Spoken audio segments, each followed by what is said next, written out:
سب سے اعلیٰ و اعلیٰ ہمارا نبی، سب سے والا وہ والا ہمارا نبی، سب سے والا وہ والا ہمارا نبی، اپنے مولا کا پیارا ہمارا نبی۔ چل کے بولیے سبحان اللہ۔ اپنے مولا کا پیارا ہمارا نبی، دونوں عالم کا دولہ ہمارا نبی، دونوں عالم کا دولہ ہمارا نبی۔ اور کون دیتا ہے دینے کو منہ چاہیے، کون دیتا ہے دینے کو منہ چاہیے، دینے والا ہے سچا ہمارا نبی، دینے والا ہے سچا ہمارا نبی۔ سب چمکنے والے اجلوں میں چمکا کیے، اندھے شیشوں میں چمکا ہمارا نبی۔ غمزدوں کو رضا مژدہ دیجیے کہ ہے بے سہاروں کا سہارا۔ تیرے عشق کی بدولت مجھے زندگی ملی، تیرے عشق کی بدولت مجھے زندگی ملی ہے، میری بات بن گئی ہے تیری بات کرتے کرتے۔ ہمارا جو تعارف ہے وہ صرف اتنا کہ ہم رسول پاک صلی اللہ تعالیٰ علیہ وسلم کی بارگاہ کے گدا ہیں، بس اس سے بڑا ہمارا کوئی تعارف ہی نہیں کہ ہم رسول اللہ صلی اللہ تعالیٰ علیہ وسلم کے در کے غلام ہیں، آپ کے غلام ہیں، آپ کے عاشق ہیں، بس یہی ہمارا تعارف ہے۔ اور ہماری زندگی کا عین مقصد بھی یہی ہے کہ ہم رسول پاک صلی اللہ علیہ وسلم کو راضی کر دیں۔ آپ حضرات یہاں پر تشریف لائے، ہماری ماں بہنیں بھی حاضر ہوئیں، میں آپ تمام کا تہہ دل سے شکریہ ادا کرتا ہوں۔ اور ایک بات یہ کہ آپ سب کو یہاں پر کیوں حاضر کیا گیا؟ اب آپ کو نہ تو آپس میں بات کرنی ہے اور نہ ہی ادھر ادھر اٹھنا ہے، نہ شور شرابہ کرنا ہے۔ اور جو بھائی کھڑے ہیں اگر ان کو پریشانی نہیں ہو رہی ہو تو وہ بیٹھ سکتے ہیں، جگہ ہے، لیکن کھڑے رہیں یا بیٹھے رہیں اس سے کوئی مطلب نہیں۔ بس یہ آپ کو بات سمجھ لینی ہے کہ جو بات بھی کی جائے اس کو آپ کو اپنے دل میں بٹھانا۔ اب آپ اندازہ لگائیں کہ یہ سارے پنڈال، یہ مائک سسٹم اور پھر پورا دن اس میں کئی نوجوانوں کا لگے رہنا، تو کیا صرف یہ بے معنی تو ہو نہیں سکتا؟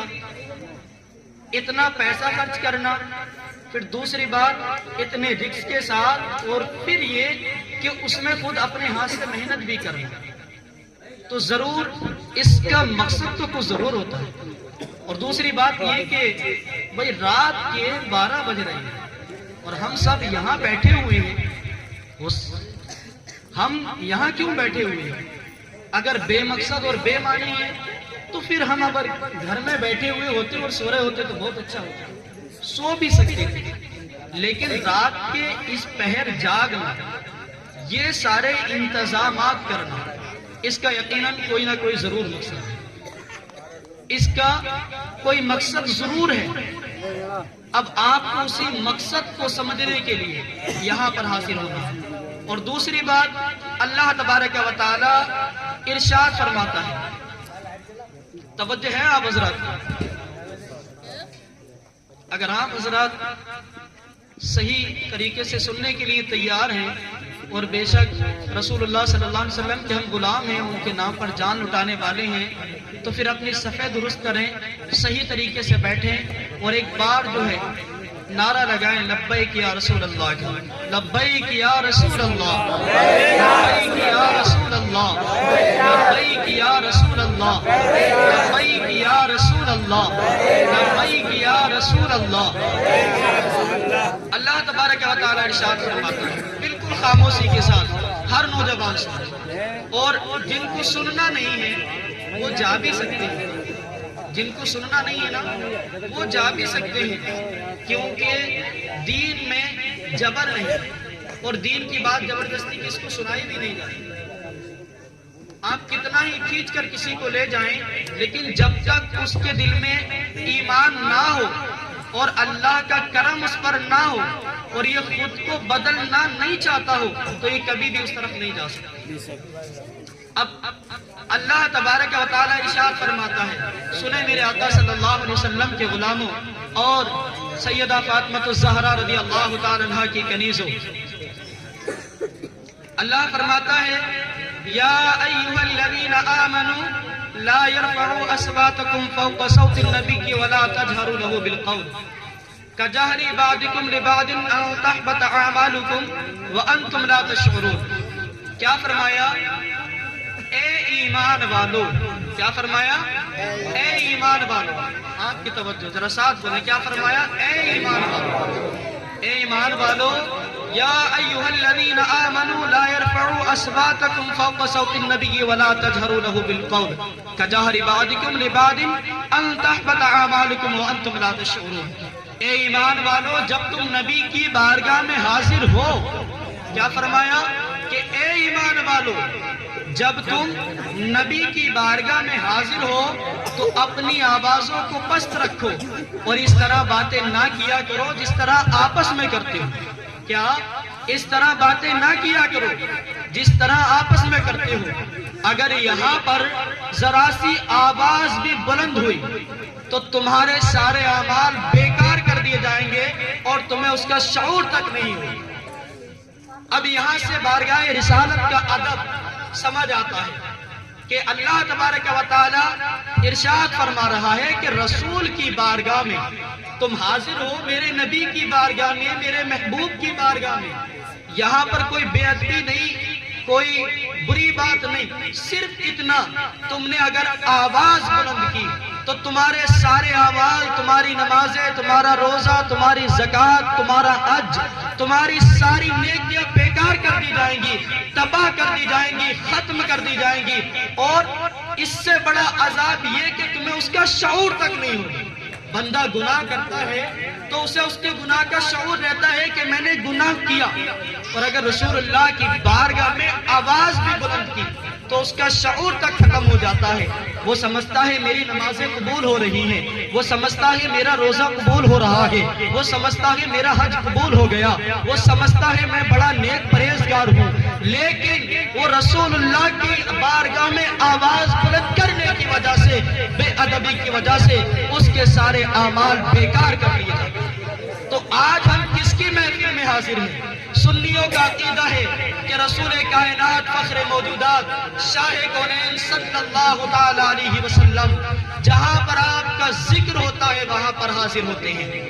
اور سنو، جو لوگ کہتے ہیں نا کہ حضور صلی اللہ علیہ وسلم مدینہ شریف میں یہاں کی بات کیا سنیں گے، ان بدبختوں کو کہنا اور ان کو قرآن کریم سے جواب دینا، میرا رب فرماتا ہے، مسلمانوں، میرا رب فرماتا ہے النبی اولا بالمؤمنین من انفسہم، یہ مومنوں کے نبی ان کی جانوں سے بھی زیادہ قریب ہیں۔ مومنوں کے نبی ان کی جانوں سے بھی زیادہ قریب ہیں، یعنی ہمارے نبی ہماری جان سے زیادہ ہمارے قریب ہیں۔ تو ظاہر سی بات ہے کہ جو جان سے زیادہ قریب ہوتا ہے وہ سنتا بھی ہے اور دیکھتا بھی ہے اور ہر عمل سے باخبر بھی ہوتا ہے۔ اسی کو سیدی امام احمد رضا نے کہا تھا، اور کوئی غیب کیا تم سے نہا ہو بھلا، جب نہ خدا ہی چھپا تم پہ کروڑوں، جب نہ خدا ہی چھپا، جس کی نگاہ سے خدا نہ چھپ سکا، جس کو خدا نے اپنا دیدار کرایا، بھلا اس کی نظر سے، اس کی نگاہ سے تو کائنات کیسے چھپ سکتی ہے؟ اور کوئی غیب کیا تم سے نہا ہو بھلا، جب نہ خدا ہی چھپا تم پہ کروڑوں دور۔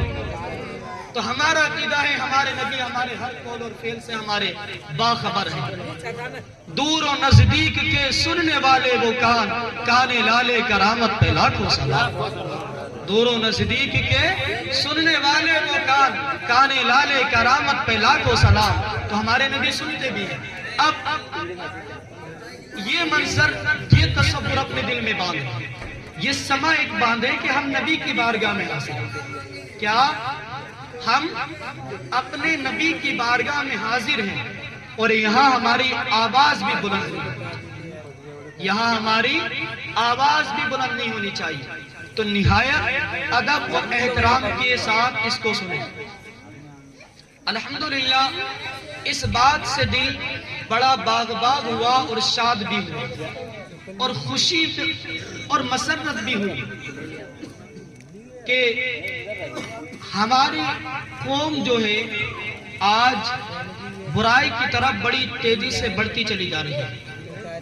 اب سے آپ کو بالکل خاموشی کے ساتھ سننا ہے، بالکل خاموش رہ کر، کہ ہماری قوم ایک طرف جب برائی کی طرف بڑھ رہی ہے تو الحمدللہ ہمارے نوجوان بچے جنہوں نے یہاں پر کھڑے ہو کر نعت پاک سنائی، یہ بہت بڑا کام، بہت بڑا کام ہے۔ باخدا اسی کی بدولت جو ہے یہ دنیا اور آخرت میں بھی کامیاب ہے۔ ہمارا مشن، ہمارا مقصد، ہماری سوچ، ہماری فکر صرف آپ لوگوں کے لیے یہ ہے۔ دیکھو، آپ کسی کے ساتھ جاؤ گے، آپ کسی کے پیچھے چلو گے، آپ کسی کا کہنا مانو گے، آپ کسی کو دوست بناؤ گے، تو یاد رکھنا میرے عزیزوں، کوئی آپ کو شرابی بنائے گا، کسی دوست کی صحبت تمہیں زانی بنا دے گی، کسی دوست کی صحبت تو ہے تمہیں گانے بجانے والا بنائے گی، کسی دوست کی صحبت، کسی کی صحبت، کسی کی دوستی آپ کو زنا کے اڈے تک لے جائے گی، کسی کی دوستی آپ کو ناچ گانے تک لے جائے گی، کسی کی دوستی آپ کو شراب کے اڈوں تک لے جائے گی۔ لیکن خدا کی قسم میں یہ کہتا ہوں کہ اگر آپ اپنے بچوں کو دین سکھا دیں تو خدا کی قسم ان کو جو ہے ان کی دوستی دینداروں کی اور دینداروں سے محبت کرنا اسے نہ تو زنا کے اڈے تک لے کر کے جائے گا، نہ اس کو جو ہے شرابی بنائے گا، نہ اس کو جو ہے زانی بنائے گا، نہ اس کو اداکار بنائے گا، نہ اس کو جو ہے کسی فلم کے ایکٹر کی طرز کو اپنانے والا بنائے گا، نہ اگر تم اس کو دین کے حوالے کر دو گے تو خدا کی قسم میں اعلان کہتا ہوں کہ دین ان کو مصطفیٰ کا غلام بنائے گا، اور غلام ایسے کہ پھر چاہے زمانہ جو چاہے، چاہے زمانہ جو کہے، زمانہ چاہے ان کو مٹا دے، لیکن خدا کی قسم جب ان کے دل میں عشق مصطفیٰ بیٹھ جائے گا، جب ان کے دل میں رسول پاک صلی اللہ تعالیٰ علیہ وسلم کی محبت جلوہ گر کر جائے گی، جب یہ آمینہ کے لال کے غلام بن جائیں گے، جب آپ عاشق مصطفیٰ بن جائیں گے، تو سارا زمانہ، سارے زمانے کے ہتھیار اور سارے زمانے کی فوجیں ایک طرف کھڑی ہوں گی، اور ایک طرف تمہارے یہ نوجوان کھڑے ہو کر کے سینہ تان کر کے کہہ رہے ہوں گے کہ ستمگر ادھر آ، ستمگر ادھر آ، ہنر آزمائے تو تیر آزما، ہم جگر آزمائے۔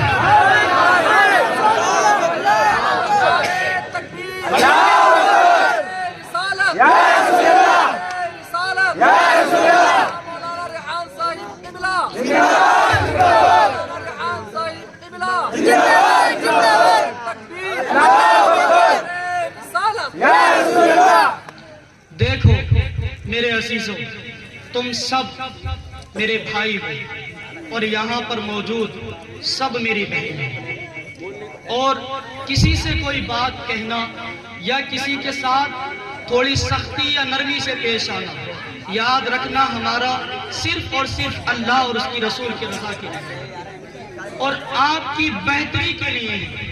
ہم جب بھی کسی سے کوئی بات کرتے ہیں تو صرف ہمارا مقصد اور ہمارے دل کی آواز یہ ہوتی ہے کہ یہ ہمارے بھائی ہیں، یہ دین کی طرف آئیں اور یہ دنیا کی برائی اور گندگی سے باہر نکل جائیں، یہ بہتر بنے، یہ بہادر بنے، یہ نڈر بنے، یہ مجاہد بنے۔ یہ جب زمانے والوں کے سامنے جائیں تو زمانہ یہ نہ کہے کہ یہ کون لوگ ہیں، یہ جائیں تو دوسروں میں میل نہ کھائیں، یہ دوسروں کے کلچر کو نہیں اپنائیں، بلکہ ہمارا مقصد یہ ہوتا ہے کہ یہ اپنی وہی تاریخ اور اپنا وہی کلچر اپنائیں جو محمد عربی نے ان کو دیا ہے، تاکہ زمانہ دیکھ کر کے کہے کہ یہ کسی دنیا دار کے غلام نہیں، مدینے کے تاجدار کے غلام ہیں۔ اور جب عشق مصطفیٰ تمہارے سینوں میں بیٹھے گا تو خدا کی قسم آج بھی ہم یہ اعلان کریں گے کہ حق کے شیدائی ہیں، باطل کو کچل ڈالیں گے، گردش وقت بھی الجھے تو مسل ڈالیں گے۔ ہم نے جس دور کو چاہا ہے بدل ڈالا ہے، جس دور کو چاہیں گے بدل ڈالیں گے۔ میرے عزیزوں، میں آپ سے یہ چاہتا ہوں میری قوم کے نوجوانوں اور یہاں پر موجود میری بہنوں، ہماری سوچ اور فکر یہ ہے کہ اب ہم نے بچپن سے زندگی گزارتے رہے، کبھی ہم نے اپنا دوست جو ہے کسی شرابی کو بنایا، کبھی کسی زانی کو بنایا، کبھی کسی جوا کھیلنے والے کو بنایا، کبھی کسی گیم کھیلنے والے کو بنایا، ہم اسی میں لگے رہے، یہی ہم سب کچھ کرتے رہے۔ لیکن مجھے بتاؤ کیا حاصل کیا، کیا حاصل کیا؟ وہ ماں باپ بھی بتائیں اور وہ دیوس قسم کے ماں باپ بھی بتائیں جو اپنے سامنے اپنی بہن اور بیٹیوں کو نچاتے رہے، جو اپنے گھر کی بہوؤں کی اور بیٹیوں کی عزتوں کو نیلام کر کے مردوں کے سامنے ان کے کپڑے آدھے اتروا کر کے نچاتے رہے۔ بتاؤ یہ کلچر تمہارا نہیں ہے؟ نہ نہ، ہم تو بیٹیوں کی عزت کی حفاظت کے لیے آئے ہیں۔ ہمارا دین تو ہمیں پاکیزگی، تقوی اور طہارت کا حکم دیتا ہے۔ تو دیکھو تم نے کیا حاصل کیا، بے علمی کی وجہ سے، بے حیائی کی وجہ سے، دین کی دوری کی وجہ سے باخدا دل جو ہے وہ پارا پارا ہوتا ہے اور دل خون کے آنسو روتا ہے۔ خدا کی قسم راتوں کی نیندیں اڑی ہوئی ہیں۔ کیا دیکھتے ہیں؟ آج ہم دیکھ رہے ہیں آپ نوجوانوں کی وجہ سے اور ہمارے معاشرے میں غیر مسلموں کی رسمیں اپنانے کی وجہ سے، جب ہم نے اپنے گھروں میں شادی جیسے مبارک موقع پر، نکاح کے موقع پر جو کہ رسول پاک صلی اللہ علیہ وسلم کی سنت مبارکہ ہے، اس کے موقع پر ہم نے کیا کیا؟ صرف اتنا تھا کہ ہم نکاح کریں اور ولیمہ کریں، لیکن سنت کے نام پر نکاح کو ہم نے سب سے کم حیثیت دی۔ آج جب میرے گھر میں نکاح ہوتا ہے، میرے بیٹے کی شادی ہوتی ہے، تو میں نے کبھی یہ نہیں سوچا کہ میں مسجد کی خدمت کروں یا میں نمازیں ادا کروں یا اپنے بچے کے گھر بسانے کے لیے کوئی دینی پروگرام کراؤں، نہ، بلکہ بینڈ باجے اور اس کے گانے باجے کی سوا ہمیں کچھ حاصل نہیں ہوتا، بس ہم یہی ناچ گانا کرتے رہے۔ اب حاصل کیا ہوا؟ سنو، حاصل آپ نے آج تک کیا کیا؟ آج بہت سے ماں باپ آتے ہیں اپنی اولاد کی فریاد لے کر کے، آ کر کے بیٹھ جاتے ہیں اور بڑے اچھے انداز میں، توجہ ہے آپ ذرا، بڑے اچھے انداز میں، بڑے ویسے انداز میں آ کر کے کہتے ہیں حافظ صاحب سنیے، حافظ صاحب کچھ ایسا دے دیں۔ میں نے کہا بھئی کیسا دے دیں؟ کہا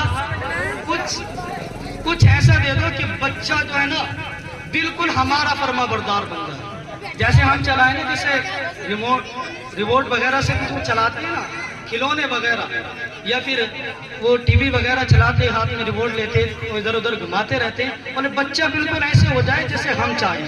لیکن اچھا بھی کہ تعویذات دیں، کہ اور کیا کریں کہ کچھ ایسا کر دو ہماری فرما برداری۔ میں نے کہا خدا کی قسم تم تو تعویذ کی بات کرتے ہو، توجہ ہے، تم تو تعویذ کی بات کرتے ہو۔ اگر خود امام صاحب کو لے جا کر یا حافظ صاحب کو لے جا کر اس کے گلے میں بھی لٹکا دو گے نا، بچے کی فطرت نہیں بدل سکتی، بچے کی فطرت نہیں بدل سکتی، اور نہ ان تعویذوں سے کچھ ہونے والا۔ بچوں کو نافرمان بنانے میں اور بچوں کو جو ہے بےہودہ بنانے میں یہ ہمارے بڑے قصور ہیں۔ آج بچے جو نافرمان بن رہے ہیں، بچے کہنا نہیں مان رہے، اس کی وجہ یہ ہے کہ ہم نے اپنے بچوں کو جو ہے نا وہ بالکل بھی دین نہیں سکھایا۔ کیا نہیں سکھایا؟ ذرا آپ بھی بولیں صاحب، کیا نہیں سکھایا؟ دین نہیں سکھایا۔ اور جب دین نہیں سکھایا تو پھر نا آپ کچھ بھی کرتے رہیں، روتے رہیں، تڑپتے رہیں، بچے کبھی نہیں سکھاتے۔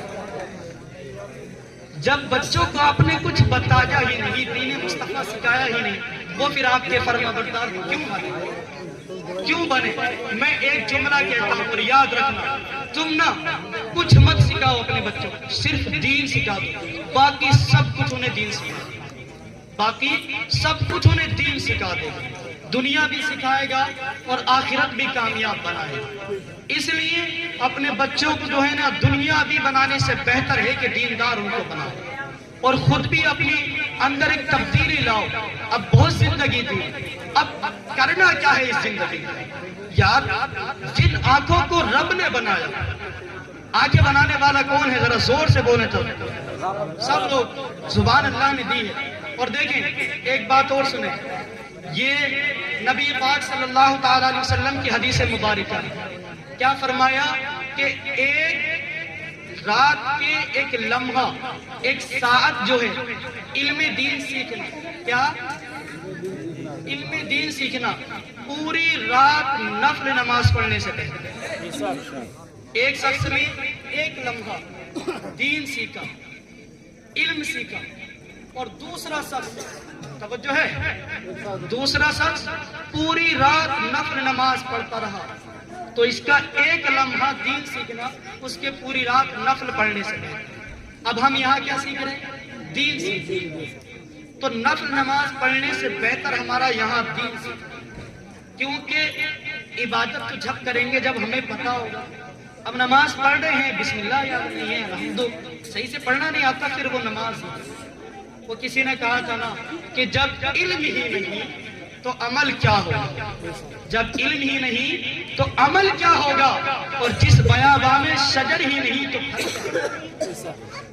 جب درخت ہی نہیں ہے، پودا لگایا ہی نہیں، پیڑ بنا ہی نہیں، اس پر پھل آیا ہی نہیں، تو پھر کہاں سے؟ بیابان جنگل میں بغیر درخت کے آپ ڈھونڈتے پھریں تو کیا آپ کو کیا ملے گا؟ وہی ریت اور تھوڑی مٹی ہاتھ۔ تو بغیر علم کے کوئی سجدے میں پڑا رہے، کیا ہاتھ ہے؟ شیطان ذرا سی دیر میں اس کو بہکا دیتا ہے۔ اور علم جب ہوتا ہے تو علم کی شان کیا ہے؟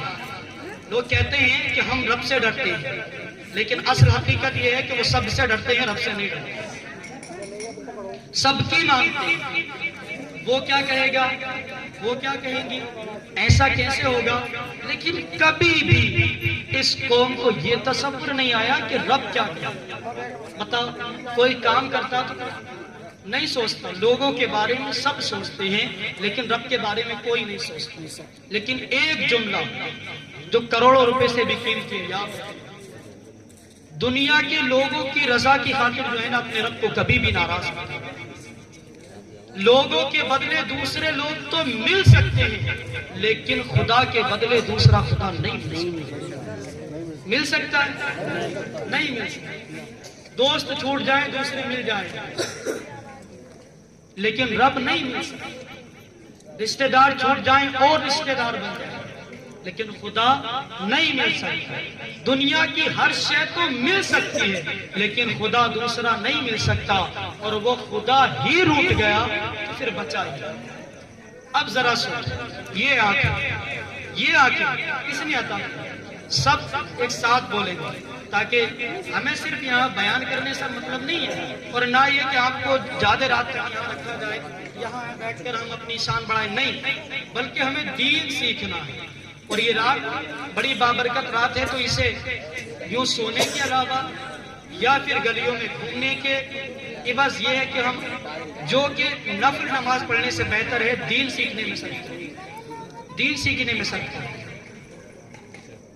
میں کیا عرض کر رہا تھا کہ ایک لمحہ دین سیکھنا جو ہے یہ پوری رات نفل نماز پڑھنے سے بہتر ہے، اور علم کی شان ہے۔ وہ کہتے ہیں ہم رب سے ڈرتے ہیں، لیکن عملی طور پر آج ہم سب سے ڈرتے ہیں، لیکن رب سے نہیں ڈرتے۔ حالانکہ آدمی دعوے کتنا ہی کرتا رہے، کتنی ہی باتیں کرتا رہے کہ میں مسلمان، اور آج ہمارے نوجوانوں کے ایک نعرہ مل گیا، میاں بھائی، ہم میاں بھائی۔ بھائی یہ میاں بھائی سے کچھ بھی نہیں ہونے، ہمیشہ یاد رکھ لینا، میں لکھ کر کے دے کے جا رہا ہوں، 100 سال کے بعد بھی میرا لکھا کھول لینا۔ یہ جو میاں بھائی ہم کرتے ہیں نا، ان سیکھیوں سے کچھ بھی نہیں ہونے والا۔ اگر نمازیں نہیں پڑھی اور نام رکھ لیا مسلمان، کوئی بھی نام رکھ لیا، اللہ کی عبادت نہیں کی، اس وحدہ لا شریک کے نافرمان بنے رہے، تو کچھ بھی حاصل نہیں ہونا۔ دیکھو، بے عمل دل ہو تو جذبات سے کیا ہوتا ہے، بے عمل دل ہو تو جذبات سے کیا ہوتا ہے، دھرتی بنجر ہو تو برسات سے کیا ہوتا ہے۔ عمل لازمی ہے تکمیل آرزو کے لیے، ورنہ رنگین خیالات سے کیا ہوتا۔ کسی نے آج تک یہ تو خیال کر نماز نہیں پڑھ لی، کوئی بات نہیں، بس یہ کہ ہم تو مسلمان ہیں اور اللہ بخشنے والا ہے، بے شک وہ بخشنے والا ہے، لیکن آپ جانتے نہیں وہ قہار و جبار بھی ہے، وہ پکڑ کرنے والا بھی ہے، وہ اپنے نافرمانوں پر سخت پکڑ بھی فرماتا ہے، اور کتنی سخت فرماتا ہے قرآن پاک میں، ان بطش ربک لشدید، بے شک تمہارے رب کی پکڑ بہت سخت۔ کبھی سوچا خدا نہ خواستہ ایسا ہوا کہ میں نافرمان بنا رہا، نمازیں قضا کرتا رہا، نمازیں چھوڑتا رہا، فلموں ڈراموں اور یوں ہی گلیوں میں زندگی گزارتا رہا، اور مجھے جہنم کی دہکتی ہوئی آگ میں ڈال دیا گیا، پھر میں کیا کروں؟ لوگ کہتے ہیں نا کہ سب کچھ دیکھا جائے گا، میں نے کہا کچھ بھی نہیں دیکھ سکتے۔ یہ کہتے ہوئے شرم نہیں آتی؟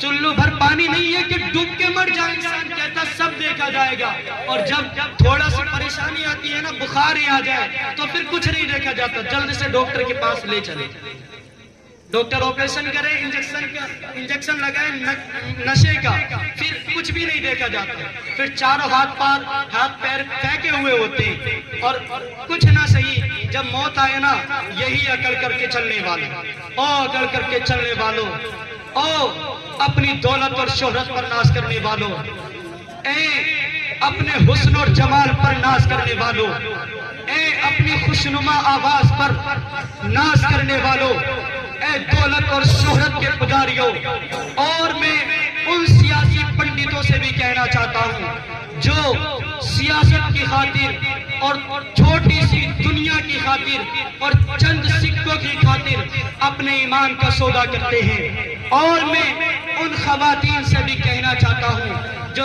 تھوڑا سا سوشل میڈیا پر جو ہے وائرل ہونے کی خاطر اپنے جسم کو دکھاتی ہیں اور ان پر ریلز وغیرہ لگا کر کے ایک دو نہیں بلکہ ہزاروں مردوں کو اپنے جسم کو دکھاتی ہیں، یاد رکھنا یہ تندرست اور توانا جسم، یہ سارے آپ کی جو ہے تندرستی اور یہ آپ کا سارا جاہ و جلال اور یہ آپ کا سارا تکبر ایک دن خاک میں مل جائے گا۔